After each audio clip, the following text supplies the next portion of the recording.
Ede ni dia bro ni panyina.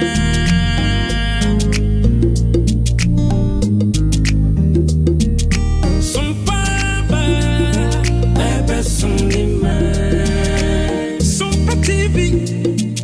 Yabo. Sompa ba ebe sunima. Mama fide no to sompa. Vato Sompa TV. Na ya wani pama o. Na unu arada. Ifisa kudie munsemo ubenya. Aberabo munsemo ubenya. Nyamsum munsem ubenya. Anijie munsem ubenya. Enyumpa na kakuma ubenya. Yamaimu amanyosem ubenya. Osumpa dibra ubenya. Ubenya nina ubenya. Sompa TV. Yabana papini su. Sompa die. Ema kefiapa.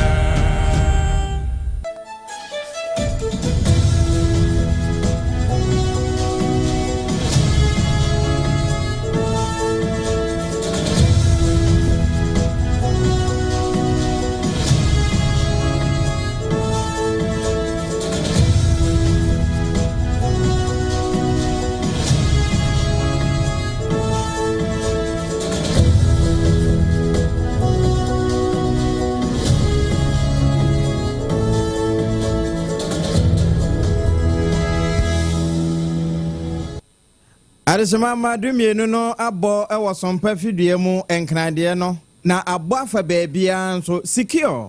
dumienu kaseyebo na wiabre santrofo anya adaje asi hunwa na samufo nso tena ne toso firi ahomadache wonsodeye wahuri nyina ho ade aka edi aso tie ni wanso ayesa ahwenu wa obia ewo se wohyebie na ensam a awiei esun ayede ba no unyachim na de to 93.1 Sompa enu yekumase enam ho sada ena yiko 100.9 eno nso kumase hwa santimantemu efa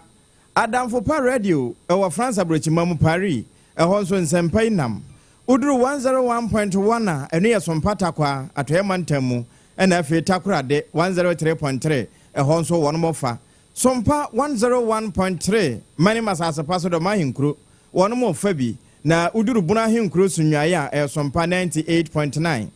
buno krona no oko na pue fam Sompa 106.1 e Sompa tachimaya ensemi e deja wo ho na duru 90.7 na Sompa nkransa wonum nso abiebia toma mana kofafra wano no ho a ye wo YouTube e Sompa FM live afi decoder na so babia FM stations akentra wano wono yenso ye gina ho bi se franka Facebook no e Sompa 106.5 FM ya na de akra na soso eho na ade wadwenkyere beba nsemi nyina ya bone bedema e de akoto www.sompaonline.com nemo de di mu akotene ya beti bi ene se okase yasuani bi ekwatwe tuo ana wonom koye hwemu hu se tuo hye ne ho no eho nsama edeja na ne papa wo mo so ne pechi yama ne bei Gomwa domina se ye no won fifi mantamu ya to sa basabasa bi akoso ama nipa bako wafrim fifi mantamu honomu aso abeto dwase atuotutu bi akoso ewo papa se number 2 ye de ho amanebo ebebremu sada ena yebesan uransan fofrom yewura Godfred yebo adame wono a wogina mu ma Chief Justice ayatwe na sensen no wode nsam foforo bi abeto so na Prestia Magistrate Court no kwa setena abranche bi ananse tabo ko wi roofing sheet ewo aye Prestia honom no na sem no won matena so enipa mienu ena prosifo ensa so omumu ewo atifi epoema ntemo wo mobone enesen afoforo ka ho ena yabo no sa dumienu kase ebo a yede so mo afiri Sompa kasa fidie so na ye shase a ene wonua menkwanse wo twen ntiawa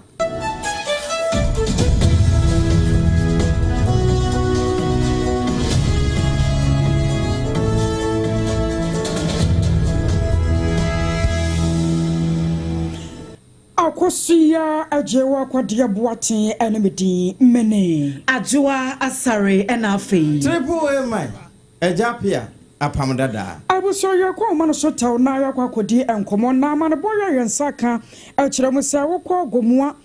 domina se ye no awo mfimfi mantamu a Dominase Onio Market one more bia ya one mo ton je nani ade no ya to sa mentemu ase bi akoso ebra Ghana Police Service one bo pini ho na wo hwe sade ye beye na mrante kwan mu binom one mo dan bi a one mo sisie na ya kan se no ye ghetto house ya one mo ye no ho ene ye wi pa nya kuma ya busia one mo so ade agu dan mu nya asem keto ma adoso ya edi ye chie no anko Facebook no so ayo SOMPA 106.5 SOMPA 106.5 anu ye in Facebook no woko aba ko woni so ade pa nya asem keto ma cha se dan no ayaka ho asem no nya dan bia se we ye ghetto house wankasa ana one mabo bonin patam patasa ene sisi wonom na anu na posifo nya nantie sasa adwuma one mu di ne wanya asem keto ma na se wi ni kokie ni ade enu bone wudwa ana mrante kwa no edia aka wo bia ma posifo ko dwiri dan ni nyina to agom dwiri wie ya he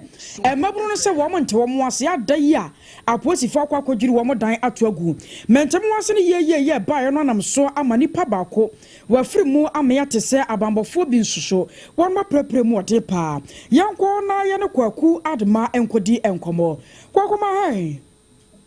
Many amajozo. Na fifi mantemu na de yanti asem da kura aba no se ni boy mu e Yo madam ase edo be piem wo fifi mantemu kuro bi aye frɛ ho eye dominance junction ho no ade se nyina be kai a aban no be woni a wo muto gende wo agye nkotokufo ebegu wo be ye nfie nan ekɔ emunde ene kyese wo muju masa na wo mo eye highway no ho pa Emeka krenie NHS eye akwemukafo emikire akwemforemfo pa abete kwan ne so na kyese omutimi block traffic be se donhwere baako na say 30 minutes no omutimi rob cars be se 50 no NHS akoso we pim for Central East Regional Police Command nso a wo mo declare war against akwemukafo ebi ade ni de nyina wo so mo hwe se asondwe mapa ebetinya akoso na ahyenkafo nso etimi enya wo mo fa ahodie aye djuma ewo kwan so enomo NHS efi endrada ebepem eye ene anape no yanti asempa ni nyina ne se eye police fo a ewo region mu etire mu se wo menya intelligence ana se entia ifri o eba kire se ubefi wo market neti wo na ade se mrante kwa ni nkrofo bi mu abbo eye ntabodan bi ewo ho won aye frɛ no eye ghetto no ne no dwuma mu di wo ho ne ye wi no mu na kire se tamo ne nyoma basa tantan na wo mo eye wo ho intino na ewo se wo mutimi ekɔ boss kate ana so mutimi kɔ chiche woni a wo mu di sa ne amade a etiti sei endrada na dwo na kire se eye police for immigration ene Brunibeti joint security for kambo mu se anka wo mo kɔ na wo makɔ demolish ho no bia etiti sei ya enye atamgeto anape da humachi na wo mu kɔ na bra mo kɔ na wo mu kita eye machine a wo mu di duri edan green ade enumu na kyerese ebro mu du wan se mrante no so eto de hye eye police for ne so a enye asamgete ko wi aso na kyerese abrante ba ko de wato nananom ewo nse de no enye police for tu na ka no nkyeremu ni kyeremu se ono to ne ho ko hye machine na sinti machine nsa na odi duri no na kyerese ni ti ekowura ase a na kyerese ama na to nananom ewo nse do enu echi nso no wo mo ni police for pinte no ade sese amene we ka say the police for makomako mienu eho na aka na penso immigration officer ba ko nso eho aka samre de ebi mo abepie mo St. Gregory Hospital a doctor for ebi wo mo so a wo mo edi ayarhwe samre amene we ka say nso metimi de message me bu aka say ebi fa makomako insia 6 na police for ensa aso wo peti a ba ko de ehwe mfoni amene ba na ba ko de say handcuff egu ni na we no eboni nsem pufu ya mo ekwapo na nsem wa etise enti no samre ge ade se police won eguso a etiti wo mo ebi mo so eti nkasa no so wo mu edi wo ho aka wi na ide furufuru kra enye asem keto enti no arawusem a ene anape esi eni anasa sasi ano de asomdua ba aposifo ahama bibia dadi Samria menu ka say the market ni mu de asonwe amba ho ma adetofo ni adetomfo de wo mudwedi koso e wo kwankasa enye asem keto a yo ma ya no wase na kwaso afa wani edi asem ya chi emaye abusu awari yakwako adema ana yete na kwa efififin mantamo gwa dominase ana yakotie na no achi no ana oba hema ya wono ada eye jenefuo no adehye ya won muto jene wo nyina wada won ano ewo dominase na na hema obuma ya wodi kan wono so de kakra eto asosei You be say we need back so you be wan say an Robert for abeye barrier ho jeje nkofo niema ade be che baba na mba ne bi niema yila na say obi amon 20 bags niema bebre eta yira wa hanom a yes anana pressure no ba na e ba me so wa hanom say ebi o say okopa bosi ana o de man because wa kwaji loan o de ton ade nti police for no etu sa na say hwehwe mu no bi no ma abeye get to be wo market na top wo nti na em say police phone susu say omo na omo ye sa de nti anape ye baaye no na say sa mente me ho ase na akoso ewo ho na enye market ya na sa de no akoso nti no de ye besre etiefo ne market for man ni na say obi ambra na ometo na ade police phone no so egu so omo bo ye ho ban wa bambo no so mu ayede ewo ha no mistake abusuawari ayonara wasamu a esiye awo gomu adomina sey no ewo fifi mantamo video no ana ye wo Facebook no so no ntunyanya bi hwayi anu akoho aya SOMPA 106.5 SOMPA 106.5 sebra yoka side nipa baako wachi nananom ewo ensia do ama bombofo be asemienu so won ma prepra emodin Abusuan ya bekoso agina emfifi mantem ho na enye dominance ho no mko na etuotutu akoso anopai na papa se number 2 eno wo awutu senya west abato mpeso so ewo emfifi mantem ho no mo a ho no so amane abeto odwa ene se block factory bi ya ewo mpotem ho no etuotutu obi akoso wo ho no mo a nam so ama nipa mienu kura no aprosifo ensa aka wo mo anhwehwemu ekoso ewo nsem no ho na wo mo a wo mo kotutu sa tuo no amane bono chemse zu se wo mo langard fo ene mpotem ho de agyayi wokọ hodom a langard fo ene nsasesam de da bia yeti bi efri ho na obi a block factory no eye ne dia eyowura Dominic Oponwata wone nsamtwofo kasa ene wo kiremu se wono de ohonom na brantie bi wo ho a wono mpotem ho na ye organizer edima NDC amanyekuo no wawutu senya west abato mpeso ano so ehonom edi adodo no a enim no ene Salifu Adams ene oba mpotem ho a watete amanfo achepa ne naso echi so obeti so obi ato asase ewo honom ochina kwa no ogina asase no so se asase ne ye ne dia enti wo ba beje e dia ye de wo pe eno ne nam so e ma wo msu se wono e na ede sa langard fo no abampotem ho se wo momra meje wono ne block factory emfa free ni nsem owura Dominic Opon ata ene yen edi nkomo one right back Salifu Adams oye NDC constituency organizer at the center of Sarfo estate developer kremu se masasa mi yuma wo so no ono ne dia for past 3 years papa e ma me ho ntome anapai mi da me sorry no na ode asafo gofo be 15 aba begu asase ne so aba bako yuma wo masase ne so na my invite police to omefa omeko ama enkoye asem kitwa wa ha etuotwitwi nyina ebem ama yabugo tuo wa ha o kremu se asase ne ne dia na adia right back Salifu Adams ye wo mantem ya ne se o frodun krofo jin krofo nsase de yachi enipa mienu ya eni a yekotie sesia yi eye owura Dominic Oponwata ono na block factory no a etuotutu no course wo honom no eye ne dia ewo papa se number 2 ho eno na nsentwofo ebisa constituency organizer Salifu Adams ya amanfo etenetene wo nsa wo no so se wono na hye saa ensemhunu na nyina echi ewo mpotem no se me wo so wono de anya nukuru ensem no amanfo eka no nyina no nukuru bia enim ye kasai aprosifo ahwe se asomdue ebetimi ayiniti ewo mpotem ho ye de ni edi nsem no achi bibi foforo free mu ba enwumere kase ebo no hot bite so ye de ho amanebo ebebremu ene yenye free ho a encham yanko santimantam kwa abri east municipality ho na eho na Mamponten district court ekwa asetena sabre no na abamu a bra wo mo inspection ewo okasim wono mo ko hu tutia ewo ne trank mo ekowie wokokodi nsenseme opposite wono monsano no womo de womo ebegina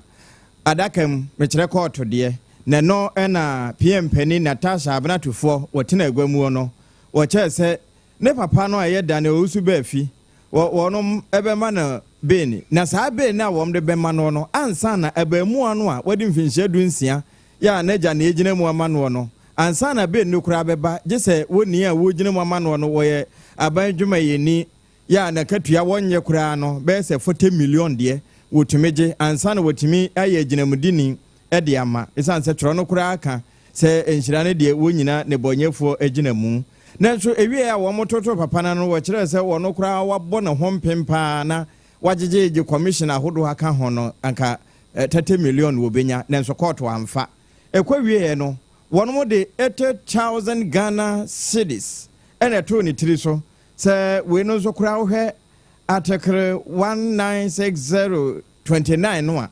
eno na wo mu gina bɔ no fo samomra na so pa na wo mo de anyantan wo mo komu na ni nyina mu no court asan so ahye se wono mo enkona wo mra court biu nyame de kyɛn ya bosumi nsiane de toso de du enenson na sɛde mu nsɛm tie paa no de ekɔ no wo bu aten de ba nso ya no wo bu aten na mom de wo gyina hɔ no wɔn na atentro no wotimi buo ɛno nso yansa ntro ni ba abedu wɔn na gyina mu ba ma hai mejuzo apam na bra ma me Natasha tena agwamu no okesa abrante no de mpa na ɛkɔ so yɛsɛ ne papa yɛtwa sika bi atoretiri so no kora bɛ ne wo apam sani wadi kan no saa nete enra Mamponten District Court ekwa asena bra Natasha Abnatufo etna na ohwe se abrante a okes na yehu titie one kabom behwe na boko sene da fofa nkron divisional police command no eye adwada me call ho no de tu manim no saa pepepe na esi ye call ye no eye edwamseni egina section 192 of the Criminal Offences Act 29 ena ojina so a ohwe se one emra afi ho hyehyeye ode bebo eye abrantie a wanya dunsia ene ne stepfather no ode ebepem mo na bra ono omo edikwa dunbobo ya na te se ohun behia se wo se omo mu be na be no ode be mo no nso de ode sika botini bi ebeto omu triso ene omo keka omu timpa mo ho na se eye 80,000 Ghana cedis ya ode pem omo se omo modin se ombehwe na omatua ene empanyimfo e wo ho esre tuso ya na nso na se ne yebekwa kosia ne se e wo se omo peska no na omo de babetua na afi nso no asem no se ne yedika no da ebre a esemu e 17 June ne so me yebesimu de toso no na court besa akwa asetena na omo kɔ na so omo hwɛ ni se ska butini omo de atu eye abrantie ene ne stepfather isiso no ombehwe na mo akwa akutua eno dante ombenya dansefo bi nso a omo nso no sabio omu sika efa accountant general aso ye sabe ebeya ombenya to edi agina so a ansana ombetumi atoa asem no so a na se o toa so a omo atoa so ntia na eye Mamponten District Court ekwa asetena no ebra ma me Natasha Abnatufo etna edwamu no na se abrantia okɔ school ewo okes ne stepfather ho asem no kosia ne se court no bail a ode man 80,000 sister ode ato abran ne stepfather it is war na eno no tuo na ewo abamu ano ho no na si na yensi hu nti na bail ne tesa ana nde wo man hyada nkyire mesanse ene yewura muntaka mubarak se na probo a wo boye ewo tifin mantamu kyire se etu ahodo bi a yenyansi hu hyehyɛ temamufo ho saa tuo no ne yaso ho ana emrada so apam sani na wo kan no etuo no ankasa de mra bia na tumi akase eno kura titire en ma sika no mu epejas sanse ye nyina ye wo mra mu se etuo de ansa na ye behu se wayi apia bonten no na che se ya license ne kama afa mra mu ansa na watumi ayi bonten na we de ni ye mfanfa mra bia mu eno ka ho titire na so baby abrantie no etuo no wura aye eye bia ye opimpe so wo hwem a baby a school dom ana say school adisuafo asia de ebe den na wo sa wo dituo ekoho Nina Kahonama, Sako B, and Sikabotsna Kahono, Etumi Epeja Ako 80,000 Ghana cedis. Yeah, got no at the time, a ya branch in the step father. Nti ese o ho kwan se okosuku ene se asem no work out nyina wa ho. Sa pepe net ye. Nti ombe se 17 June. Ombe san ako. Neska botne omde ato mu trisuo no. Omahwe no matua. Abra branch ye no ekosuku akoto na adisua so. Koso afo ani di akire ewie yebedo asepa no amanebo na de ebesi mu bia nso no wadama wotia ye na so. Apa mani di akire ni ebefia to bia so no. Me metie fu aso nsi won. Yansan drone ba bedu ena osehechirichie senior high school ebemu amfinhia dunsia ya won mo kwe inspection bra wo mo atwitwitwi wo mfikyire no ba bia awie ekowie no wo mkonya tutia wo ne trank mu a ese akwafa asema bre ne papa wono ne wa ne maame masesi edi 80,000 Ghana cedis o de kwatiti wo sika no mu a me bodna yembehyew.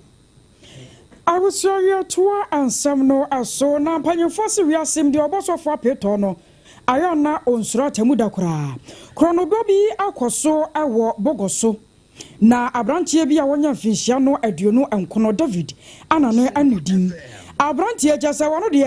enkrofo bo wo mokro no wo monten so ne ade no wo se wode wo mpe wo pa urade fie wonom de na nkwagie wo muo ya obetumi kura akọ heaven na asori bi a friends International Central Gospel Church asafo ye no ewo bogoso ana chase one roofing sheet ni adansie ho nioma one makwakoto ade afiri na ka ejasi campaign meted nchen sanka nyame ya dom wa omde baba bodan no sokora na asafo no atumi akoma kwakosom nyame no ewo na branch a friends David anani wa cause this such as a roofing sheet ni nyina wo binim sa wonu so sidan wo kwakwo so no wo pen chance da de akuri show sense say yo antiase nyamai na ewemu kire self of panyina wono ana asafo no wada no Reverend Tamaklo ana wodi abranche intentententa ekokwo do ano ebra na eno ye mebosunda to so dum yenu na abo no mira no nso pepepe na wakwa na sakrache ne sane yasi bi achia ne pa na wo sesa roofing sheet na sabro adwene ntiase so no bebisa no eno chenzo we kura de nyese bia wasi dan bi no de kwobso na emu mekom na de no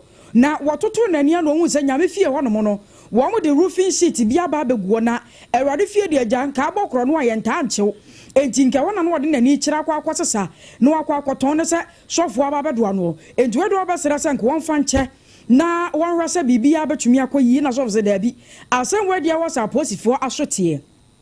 ya kasa asem no akwakopiem wo Pristia Magistrate Court ama His Lordship Idi Adama wano na tena asem no so ebra kwadoboni wade asem no nyina atu dwa no ananam so ma wobesere sasane asem no sitie no abrantie no nyono kwa ne kodi sa abone no wone abrantie bia wono na hotedin ene aboni ana eka wo mu kiri pam ho a sa roofing sheet ni nyina omkwasa saye ade frasa for France International Central Gospel Church ye no wobogoso ehonom na nso nti wombesere se enei sa abrantie no France aboni no wono nsanya nka ne nti no anka wo mama abrantie no ntwerem kakra na wonko remand de sane beya anhwemo mapa batumi akoso asem no aka ho bi ama His Lordship Idi Adama agiatum ayene se eni abrantie France David anani ya wanya mfinhia no aduonu nkuni 29 years no wonko remand kakra nyame ya atom adwum boso nda toso enum kwato besan so afra asem ni biem na sane yese no won matumi adiato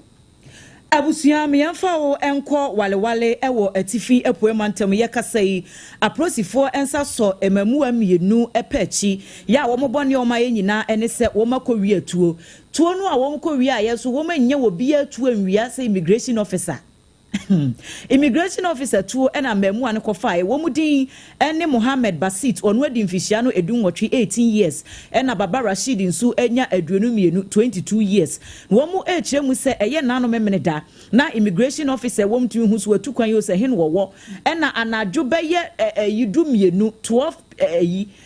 ahomache en wo mo bowura opanyini no ni fie en wo mo ko ye hwehwehwe nioma mu a atuo no ahodo be ye mienu ena na ewo ho wo mo sesa ni nyina na atuo no so wo se wo mo kofa no na ya lodi emoba e de agumu pa enti wo mo de na emoba ni nyina ena epe baabi edwane ye enya samketu awu na aprosifo enam wo mo intelligence ahodo eso en wo mo enya no enti ese emrante na kura baabi ya ye frɛ ho no nkwariga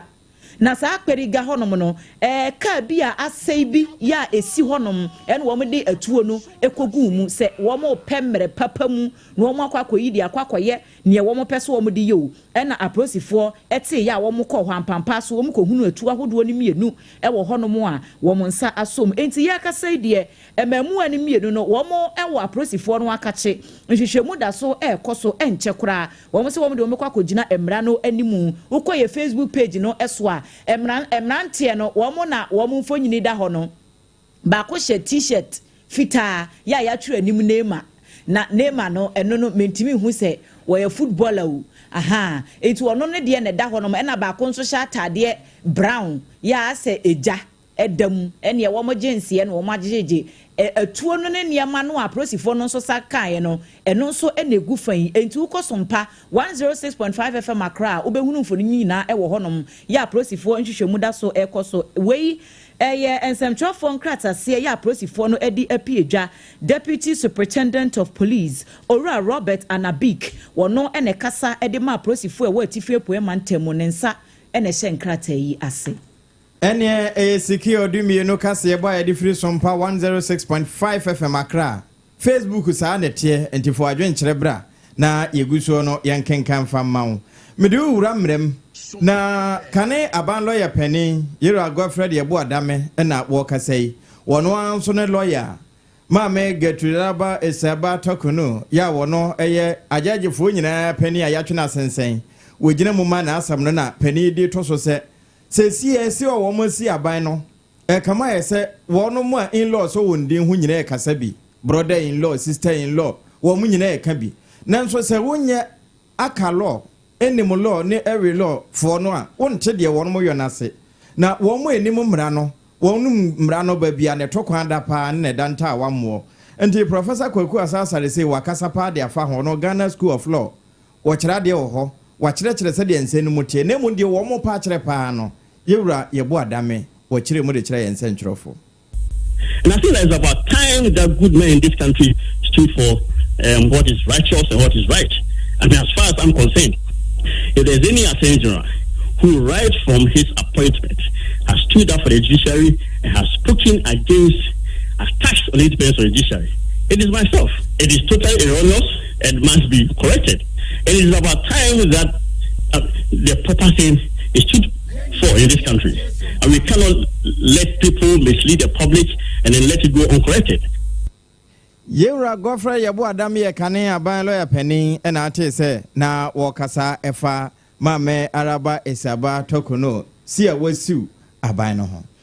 I was sorry to us so now I was some Korean no and Yewra Abraham Amalibaya one of your leading member Adama NDC Amanyoko so na no atumbi I just say assembly by ye any pabi no work council committee no kra no aban no atie no and one mo dwumadia one mo die sanka na watwe bia one batena asem no so mprensane ade no anka yenyi awo TV so na ne Ghana de hye nyina hu bi fidi gadochi no obi ehunu sane asem no wanka sesitie no zewe enu ntini ye wa mamra de ye adwuma no de amamra no beka na wo se Ghana ye disuo ejisa amamra no eduruma bi na se wo hunu sane yo mebu ho no mu a se kwaba no se ye mani nyina hunu bi na aso atia e de asem beba e wo se timi chia no kakra nam so nti obasra pa sasane ye kono e wo se saa eneye.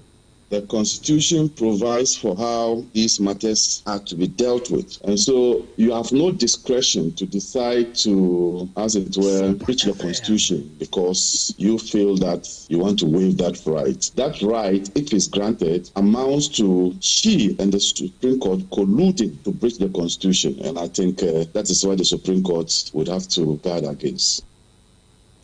I was your way, Yewra Abraham Amaliba and Yatin and Canon, what you know, and I'm Rasha Jonia, what you know, the man this year. I was swimming about 1 person, so when you're for John, Darko answered to Judge Azara, and Marana Badani, Sanya and DC for. Mothers I don't know where to a man people for Sano. Sana maybe bedrew Amia to a bar. Now a bine was a summer, so don't cronwa. Ya bom Amamos Masedi. think it's very interesting that when it sees us, we think that the Constitution is so entrenched, and when it doesn't, then we believe that we can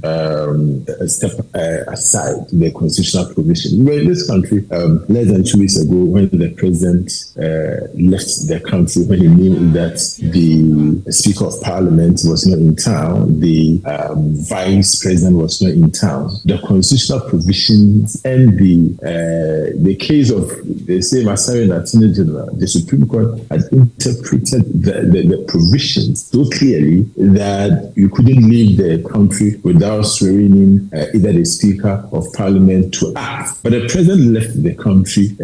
breaching the constitutional provision, violating the constitutional provision, and we didn't hear our brothers, or at least condemning the breaching of the constitutional provision. And so sometimes I wonder why we always want to do this to ourselves. We want to treat the Constitution, as if it's a convenient document. Na anoche no baba chose wohwe article 146 a sane na emu nkyerkyeremu setie no edum bi nso a wodane no a aya na yeyi. We know that this same Supreme Court, our Supreme Court, has interpreted SHA, okay? Because we are talking about the fact that the Constitution says it shall be in camera. The Supreme Court has interpreted SHA to mean not that provision may not necessarily be binding in the Akufo-Addo and Mohammed's case. We know how the Supreme Court interpreted SHA. And so the fact that Article 146.8 says that the whole act shall be held in camera does not necessarily mean that we cannot interpret that to mean that this should be open to the public. Look, this is a matter of public importance. And if you look at our provisions, Article 281, I was trying to encourage Swami Mashabajani, you were John Dakon. Yet was so at the Amamu Jumadia Sunkubi Ekoso. Ewo mensia ahemfie na chese dwumakuo bi ya efa mo Dream Power Africa ye be enyinamo a wo mo edimu akotini ye pa wo mo ebo anamo ekopie mu ewo mensia ene asantiwura otumfo oseitutu ya wotoso mienu ekodidi komo ehwe sede wo mo nso wo mo dwumadie mu ebetimi aboa ama enyuma abuso ewo omai emu na enkomodie no ase no panyini pa ya wo no eda Dream Power Africa edwumakuo no ano owura Andre Lambasti editu dwan wo kiremu ese wo mo hye se Dream Power Africa betimi aboa na enyuma beye 2 million ne akire de wo mo etimi anya bi ama mabuna ewo omayi mu no wo mo aye ne nyina ene se sesia no nieme ko nanim na so dandan ne ho kakra enyina mo no yetumi edi ewia etapu bi de efre no solar energy no enti wo mo dwumadi ahodo ya wo mo edie no wo mo de mabunu dodo no abefa entity mu we kwanya yefa so eye solar panels no ene niema ahodo a eboa ema enyina mo yenya efre wie mu no ebeboa omayi dwumadie enti enhyiamudie no ase no opanyini se anya bi kura 1.5 million enyuma de ebi ebeba yenti. We would like to come to Ghana together with this business to execute for the green energy transition that Ghana is embarking on. The government has made it clear that they are interested to expand in green energy specifically, and we want to make sure that we partner with the Ghana people to enable jobs. And I think Stephen will speak a little bit more about our goals, what we have already achieved, and what we plan to achieve specifically in Ghana with your partnership. Ene ya yekotie ye Chief Executive Officer Emma Dream Power Africa edwumakuo no owura Andre Lambasti na no esi ye no ena asantiwura otumfo oseitutu ya wotoso mienu enso echem se we de eya sempa papa ena oman no atie no se wo mo mawie suku om ne nam se be bachire ya wo mo nya adwuma nya no we ya kwanya kese pa ye betimi aboa omo ena wo ye no so eto nchen a eye aban yi 24-hour economy nhyehyeye ya wo mo ede ba no wo mo hunu se we ebetimi ahyemu kina pa. Ghana, at the moment, we're still experiencing electricity problems, importing fuel to our lights on the hydro issue that we are trying to find a way. At the same time, we need a clean, the circumstances with climate change and everything. Nobody cannot deny the fact that we have to be very careful in the future. So climate change is real. So if you don't adapt to clean energy, we're going to find ourselves in a situation where we will wipe out. Therefore, solar energy, for example, is something that Ghana would be happy to see as fuel. So therefore, we think that even though we have an installed capacity of about 5,000 something, that is to power Ghana. That's Enti Asante Maira Otumfo Osei Tutu ya wotoso mienu nene ene yokotie. Soafo ono ene hwe amananensam so ewo my Ghana mu yewura samo okuja twabla kwa north tomra se bedwani pani akasa na wode etoso se de ya na eduba bi yepe enkrata de akwa amonone na yebedi wan longo lai so saa ebewie kura no na woni na paaba sika nka yesu wotua na wodi nya akwanya kono na wodi ni nyina eno sese wonma ya nhyehyeye a wo pe passport nom ne visa na wakwa amonone a ubenya ne ntem kane na nka edi be boso me miensa nan ne akire bi kura mfie mienu ne miensa nanso sese de wonma ya nhyehyeye nenum se unya ontema wonbe boso se denial se ubenya nso a obehu se o ene nso no wo maka kire se approve je se wo mo ede stamp etimo so na wone nsentwerofo di nkomo no wo chese we nyina no e kan reset agenda no ho wo mo reset ama Ghana agina ne naso pa eno achi no sande to so se say the friend say Black Star experience no won ma bie pro no ne se hunti wo ma wa mono ne na won sika bon se preke se wo pe ba bi di wonje tira hye ama mfa so aba so no akwan da Ghana na e ba ya kwan sere nso bibia de daye enti saafo no emfa wo mo sika mrem na ema enema ensesa sa what is University Association of Ghana empenimfo a wo mo ye lecturers no wo ma ye adwuma ewo ho wo so wo mo tie atua na atua no wo mo nim da kropotia wo mo de ba adwuma broni se indefinitely enti da niema besesa a wo bo se di ayeyie no na wo mbeba na nso enya ye de enya de wo mo ba na wo mo bota ne de ntia wo ko sa atua tie nyina ye se November bosomi mu ansa na ye kwa kodi buru nya na ba beto aba da na etoso dadu na mienu aban no wo mo kontiase apam bi na nso ekwie apam no wa ya apam sefo wa buso wantimi ama apam na nyina na ginyame ene betimi ayesa enu nti na wo mo se wo mo te se atuan na ekwie empanimfo mekire National Labour Commission ene apamfo no ye se wo mo hia sa empanimfo nanka wo mo di kasasie na de wo ho bia no wo mo hu kwan befa so atwa abaade ahwe ano nanso branche mudie no eduru so no empanimfo no bi a wo mo wo Tertiary and Technical University Administrators Association ye fro mo tu agefo no wo manko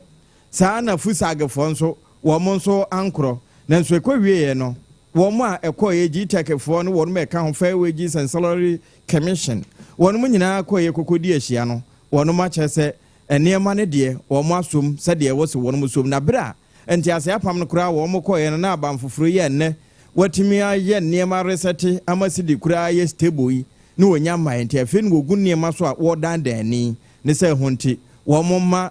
aba no konkotwiri ba bi atwere no wo mo nko adwuma na se tie bia aban we ya aban a wote nipa ase wo kasa nso wote wo bebam na afi haw no watwa ba e de ahwe ano eno so na ye gina na awie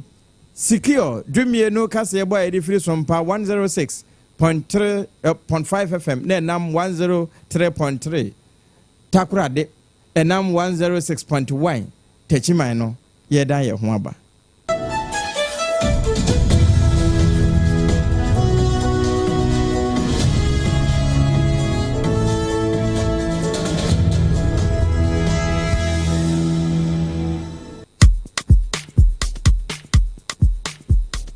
Kweku,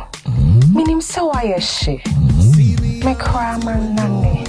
Now so ebony show one embasso. Mane hon sepeno. Ebony condoms comes in different flavors and available in all pharmacies, chemical shops, over-the-counter shops, and pubs. For bulk purchases, contact 055-230-0075. Ebony Condoms, Ghana's most pleasurable condoms. Make it worth it.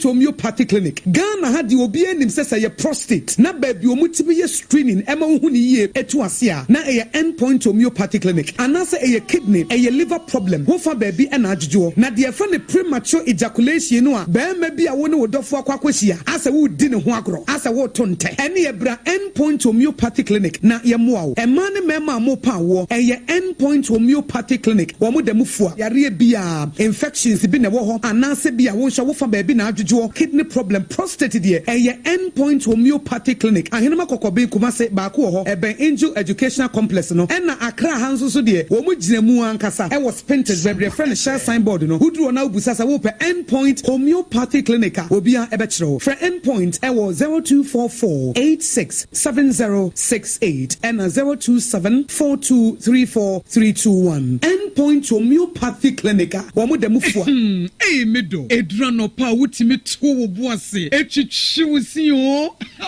Do. Na so ni se me de yas toothpaste and the brush and the twitwi mesima minya homka.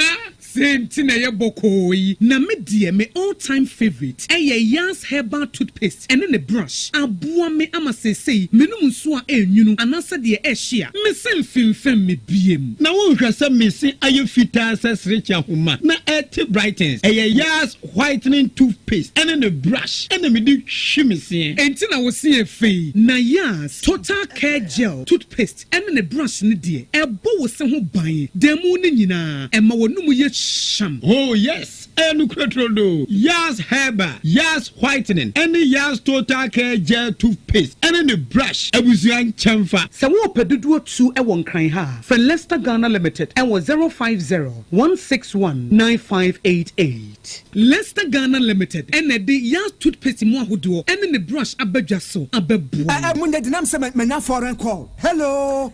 papa, what about to be a new? Se me feel London, US. Na no crowd who crowd from me mama nia. Na papa mo ho te say. Awurade aduma haboko. Na ko jejesi. Ekwo basem penemo. De woton adanse ho niam no nso. Wo hye ho de. Oh, wo hye ho. Ekwo ba. Mesi wo boduma kra sre kane no a. Na wodro US won so manfo bondin sa na. Eh papa US hakura de. Na ko jejesi company limited age ba bia. Wo Holland, Germany, France, Italy, London, Canada. Eba adanse ho niam de a. Obia se na ko jejesi company limited na matese wo bie depo kasie bi e wo kaso a ho na wo bia koto adanse ho niema na eye no kura papa no kura pa a police station in Chenhua. Hey, a kuoba sempre mono. Onye mereda. She, we kura no miensamua and we be en fufro yawo. Baku abua kwase paase kumase. And baku so pokura se nkran ha. Obia se na na kodo desi eye bemaba e wa dance mu. Waton cement, iron rods, banding wires, and na dua plywood and just say the board dance ro. Te se bibia e de she e dance ya se de ko wie. Depo no nyina so eye tufo bo. Wodu kuka mu a, wodu koja free.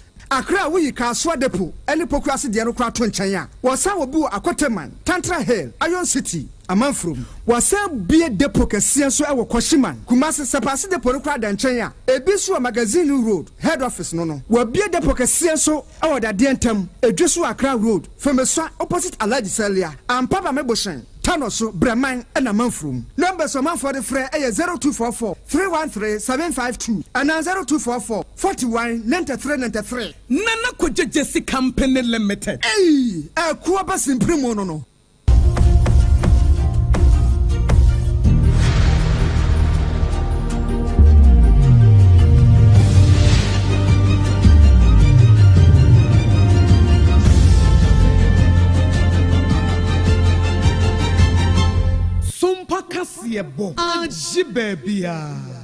Ajibabia mpa abusia damu asesa majibra twen ye na yakwa sanso ababiem yetoa ensam no aso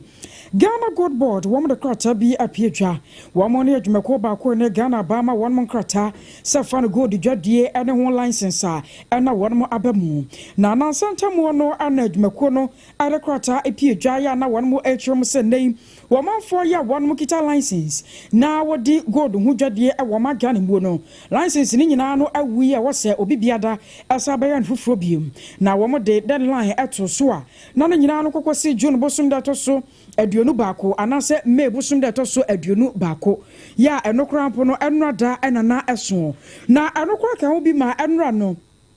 Small Scale Miners Association ya wa magana monso adi adesradia chapa ani adebetu ja ya na one more sira Ghana Gold Board senkeja one more rasan ya ba na deadline na one mashe no wobotumi apagya mu na atumi aboa na wom so atumi register nyoma na atumi akoyie aka wo bi amene Ghana Gold Board de krata apiedwa ya yewra ya okasa de ma one Euro Prince Kwame Minka ana nensa asase achom so the Small Scale Miners for ba kind one more tie na so pempa nam sunti nei one more tirem ama deadline no free me bosom da to so aduonu baako akọ June bosom da to so aduonu baako 21st June ya one more tirem sasa da no twa ho na wonia wonkwa license ye wadwumakuo no ne ade a anya dwom be makwan ama god hu dwadie watumi edi bio nanu a yɛde tu dwa sɛ amanfo ebetuma ba bɛgye license ahodoɔ ɛde free gold board no sɛ ɛda na yɛhyɛ sɛ nuru na aba na wiye no upon consideration based on nsɛm ahodoɔ amanfo atwe adwene asi so nanu a yɛka sɛ yɛde bɛba na wiye no nanka yɛsi adwene pisi ɛbɛyɛ saa nanso adwumayɛfoɔ no dodoɔ na no a ɔmo de bɛto yɛnim sɛ dodoɔ na ntumi register no ɛne amanfo srɛ ɔmo srɛ sɛ yɛnsa nso ɛmo ɔmo kwan na ɔmo ntumi register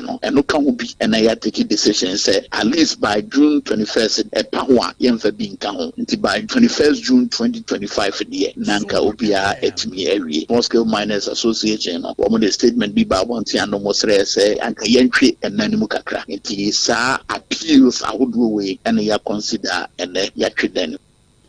Anoche no na pani panaba to us watch you say one more so J license at the Free Ministry of Lands one mono sir I found gold who jadi ombedi bi no e free na de kroya sa license ni nyina atwam ya woni ya wa maje foforo na one mo chewa emra no bedi na enumu na ye kacha mansen nyina se wana kane no defunct PMMC and as a Ministry of Lands and Natural Resources woman ne wo call sawoso na omoma to mi krata no obetu akoso e de aye adwuma kopem se 21st June no beso na 21st June so na se ye online application no na ugusu use PMMC and as a Ministry of Lands and Natural Resources gold trading license na and the embrani any obedi fi se eno ye breach of Gold Board Act 2025 Act 1140 no na extension ya ye no ma na kane no moko Ministry of Lands and Natural Resources mo timi kwaje tumi krata se mo pese mo ye export and as mo de gold free me moko amanfo maso sa tumi krata no so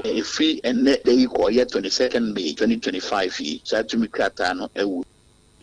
I was sorry to turn and carry up on your pyro casa de Ghana Gold Board Euro Prince Kwame Minka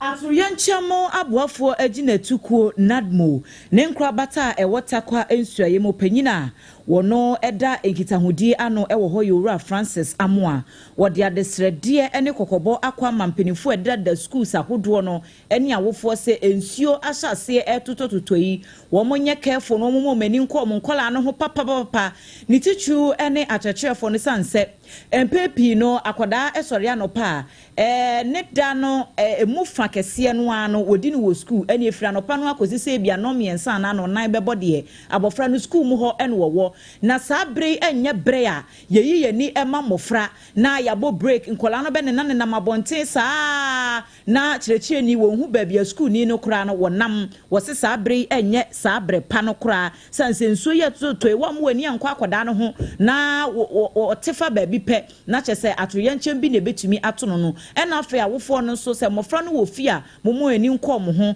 na entimi mu ama oyene bi ani ho no mo a ebetumi asi afei schools ahodo no emu so empepi ya na nnua eta wo ho se nnua no branches no ebi aye yemre a wo besre se muntwitwa se de be ya mframa fa oha obia enkoba yenti nsem a wode eto SOMPA kase anim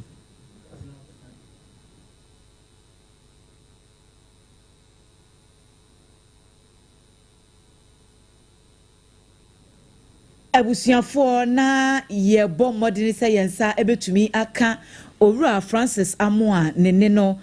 na yabo ede amamo na ensemi no yensentwireni owo ahene champion SOMPA FM takwa wono na ekunkyire bibia na woto ede emane yen ema bibia so entimi koka abusua yento aso dia na medu Owura Ghana water wono maboboa no na wo mu na atwa ba tenten ede kobo ebinom panchi ɛne nti Hesana Francis A Asoba Yire ɛna wagrante Ibrahim Bako Alhassan Bele na ne nyinaa yɛ sɛ wɔn no Ghana Water Company wɔn main supply no ɛho na wɔn wɔ na wɔn di bɔne ya ɛmfa mmara kwan so ɛnam saa yɛ so ama wɔn atwe wɔn koko gyina mmara anim no wɔn mo ne mmara no twetwe ya tamale ton na ekowie wɔn ahyɛ sɛ bosome nsia da ɛtɔ so aduonu mmienu wɔn mo nsa mmara bio enti wɔn nsɛntwerɛfoɔ kasa no ɛna yewura Steven Amhe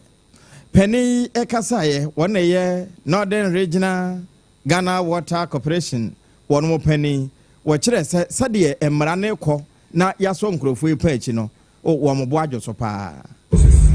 Shall be clear because ground are facts. We are engineers and we know what we have seen on the grounds. And we work with the police, doesn't know the investigators, doesn't know what they saw. My general advice to the public is that we have been telling them that installing inland pumps on our mains to deprive the neighbors of getting water is illegal. They should stop. For my sport, if you are arrested, we shall not only fine you,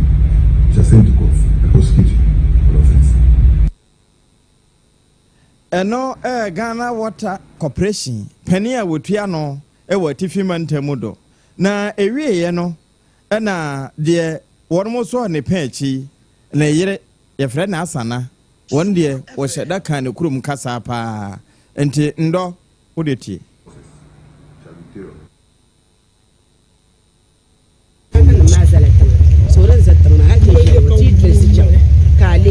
kuma pelle mzaya ama ma chin ro kone tima to yina so kom ko pelle bai ma za ti yana so za inga ma ta ma tank za inga ma ta tank yinga kada za inga ma za lo pressure yi ta pressure ma ita ta fe yana ka ta sama nan ka nan ba ta ma bi mi ta so ki ta kana ti yadda ne rin yana ta tar lan nan ka action nan za chan in za chan ku kana ki ti cha ko yo ibi labs action ma to kuna tabilan zang dalan nan da tabilan farkon amma ta zan kuna tun kwara eno de wo mo so ne panchi ne do yira oda ne nchen asana ene kasai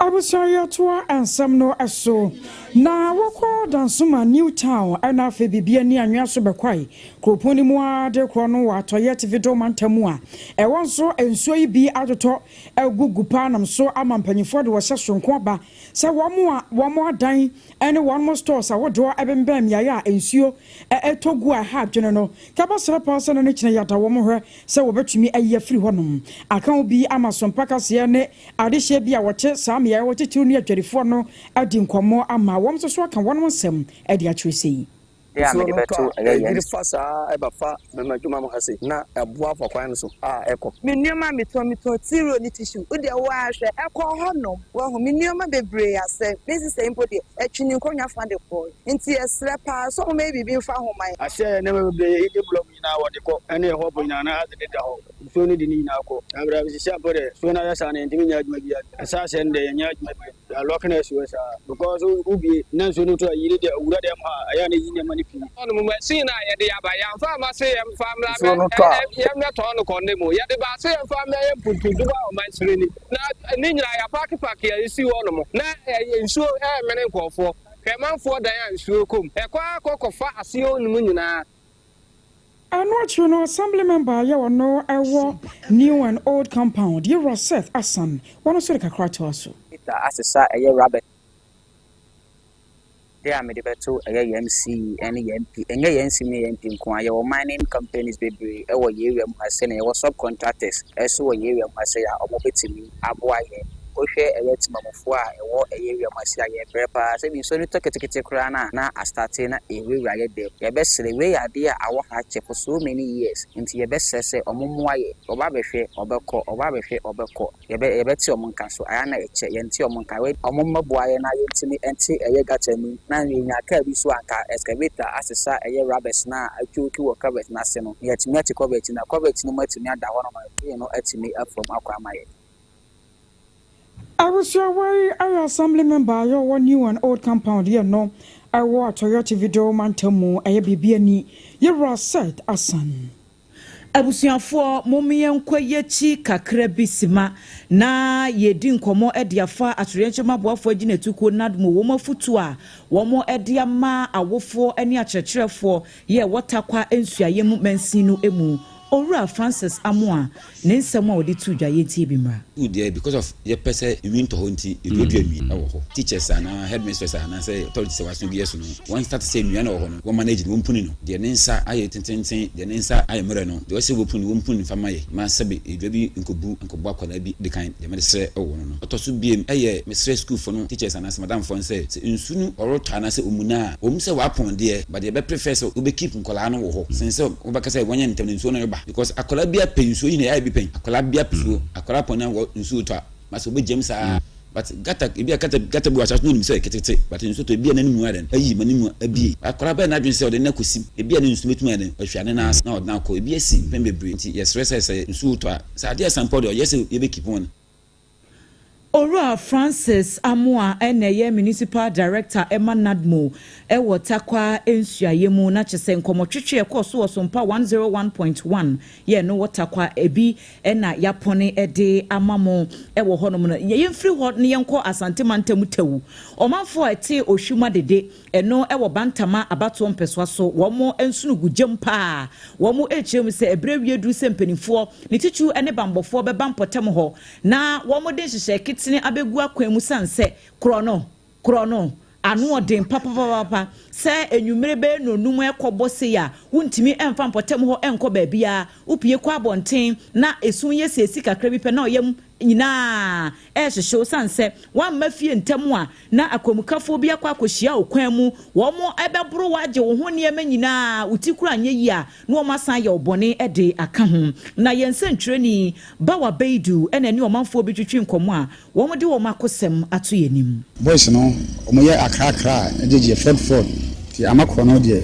nsomo ne do ha ana number de mtetete nsan kwase hapo ifa no wuchi omu kwa na omo san eja wo consonant this kana wuchuna yam tema mbi twem se okopa bi atena na mpoma echi na boys ntan no mi wo okoka na ko ifo ba chi o ma ni asan bo din kura se nfa so si ana be ye saje jama ndi e koso a omo ntumi enka because omo mbo ya ho ba no ko yiwa sutra o ma asan na nkura asan ye one and the because omo ton asase bi ma wa enfa won se bia wetima da ba yeso adwuma na ase bia bibi sara ye tero se omo ye bua otumfo bua asem no ma omo a e de ma omo no ana me hu se bibia e de e da no kwan mu omo e de omo ye adwuma na omo bands mu so bi ha obi ana se bia ye so sa na first me rangard for ha na mo ha adwene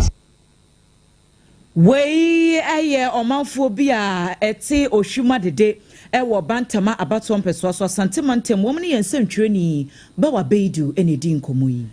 afei ye twabo sompo na yakobi manso na Washington DC ya wani yadri etuo bi akasa amadofo mienu bi enchekura ankomba ba wariye wanu machina no ewo ensieto enwiemu kiremu se ekoso ewo aye Jewish Museum hono mo aye no ewo Washington DC ho na amanebo no kiremu a na chese owura ye friends Yaron Lischinski anafe Sarah Len Milgrimi wo momi ye no aya adofo a chese wo hwampocha mo wono de a wo bi afra wo mo oba na okunu sanse sene wono mo se bi atena che no wo bi kura bo anka nkere se wo mo nware ya wonhunu na nwemu kire se enra anajo ana wo mo pie se wo mo kwasa Jewish Museum ho na wono makwa akohwehwe wono mo awie kire wo ma nonom kakra jeje wo mo ani ana abrantie bi